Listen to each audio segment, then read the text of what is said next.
એક પશુ આપણને 5 લીટર દૂધ આપતું હોય તો 12 પશુનું દૂધ કેટલું થાય? તો હાલો યુટ્યુબ ફેમિલી, કેમ છો બધા? મજામાં ને મજામાં છે. તો સ્વાગત છે આપણે યુટ્યુબ ચેનલ અંદર.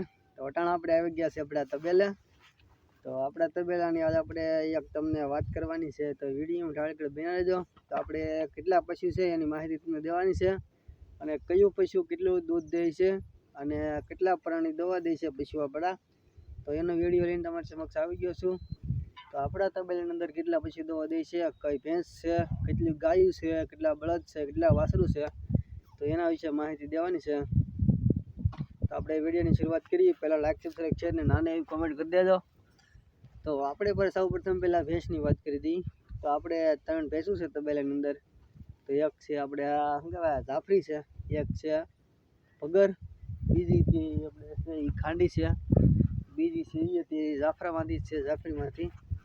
અને એટલે ભેંસો આપણે કુલ ટોટલ 3 છે. અને આપણે તબેલાની અંદર 3 ગાયું છે, એક છે કાબરી, એક છે ગીરની વળકી, એક બીજી છે કાબરી વળકી છે. અને પછી આ 2 ભેંસુના પારુડા છે ક્યાંક, ને 2 ગાયોના પારુડા છે, અને 2 આપણા બળદ છે. તો હવે આપણે કેટલા એમાંથી દોવા કેટલા દે તો તમને અંદાજ તો આવી ગયો છે એમાં. તો આપણે 2 ભેંસો દોવા દે છે અટાણે, અને એક ગાય દોવા દે છે. એટલે આપણે કુલ આપણા તબેલાની અંદર ટોટલ 3 પ્રાણીઓ દવા દે છે, બરોબર. તો હવે એક પશુ આપણને કેટલા લીટર દૂધ આપે છે એની વિશે માહિતી કરી દઈએ. તો એક પશુ આપણને કમસે કમ આપણા તબેલાની અંદર 3 થી 4 લીટર દૂધ આપે છે. તો હવે આ એક ભેંસનું 4 લીટર દૂધ હોય, કદાચ અંદાજિત આપણે વાત કરીએ તો બીજી ભેંસનું 4 લીટર હોય, કદાચ એનાથી વધારે પણ હોય અને ઓછું પણ હોઈ શકે. તો આપણે ગાયની વાત કરી દઈએ. તો ગાય આપણને 2 થી 2.5 લીટર દૂધ આપે છે, અને એમાંથી પણ ઓછું હોઈ શકે છે.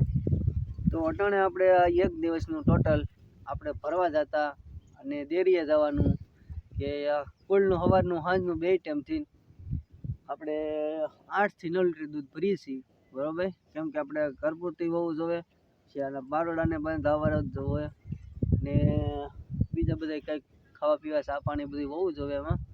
તો હવે તમને આપણે એક પશુની માહિતી દઉં. પશુના બધી તમને વિડીયો બતાવી દઉં આપણે કેવા પશુ છે. હાલો જલ્દી જાઓ પશુ પહેણે. તો આ ભગર છે. હવે આપણી આ ભગર આપણને 3 થી 4 લીટર દૂધ આપે છે.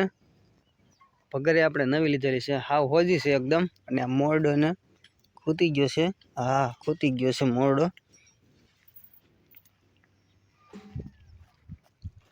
આ બીજી છે, હાલે ઊભી થતા ખાંડી. આ બીજી ભેંસ છે ખાંડી, આ એનું વાસરું છે. આપણી ભેંસ અહીંયા આ જાફરી જ છે. આના શિંગડા અને ઓલી ભેંસના શિંગડા બંનેના એક જ શકલના છે. તો જોઈ શકો તમે, આ જાફરી જ છે. જો તમે આના શિંગડા સેમ છે, અને ઓલી ભગરના શિંગડા સેમ છે. અને જો આવી આ ગીર ઓળખી છે, આ એનું પ્રાણી છે બસું એનું. આ ઓળખી છે. આ કાબરી છે ને એનો વાસડો છે ઓલો. આ આપણને દૂધ દવા દે છે 2.5 લીટર દૂધ. આ 2 બળદ છે આપણા. તો આ કુલ આપણો ટોટલ તબેલો 12 પશુનો થઈ ગયો છે, બરાબર. તો હવે આપણે કદાચ એક પશુ આપણને 5 લીટર દૂધ આપતું હોય તો 12 પશુનું દૂધ કેટલું થાય એ હવે અંતે વિડીયોમાં આપણે બધું જોઈશું. એક પશુ આપણને 5 લીટર દૂધ દેતું હોય તો આપણે કદાચ 12 પશુઓ હોય તો એનું દૂધ કેટલું થાય એનું આપણે આગળ વિડીયોમાં ચર્ચા કરીશું. તો આજનો મિની વ્લોગ અહીંયા પૂરો થાય છે. ગમ્યો હોય તો લાઈક સબસ્ક્રાઈબ શેર અને નાની એવી કોમેન્ટ કરી દેજો. જય માતાજી. ફરીથી મળીશું નવા વ્લોગમાં.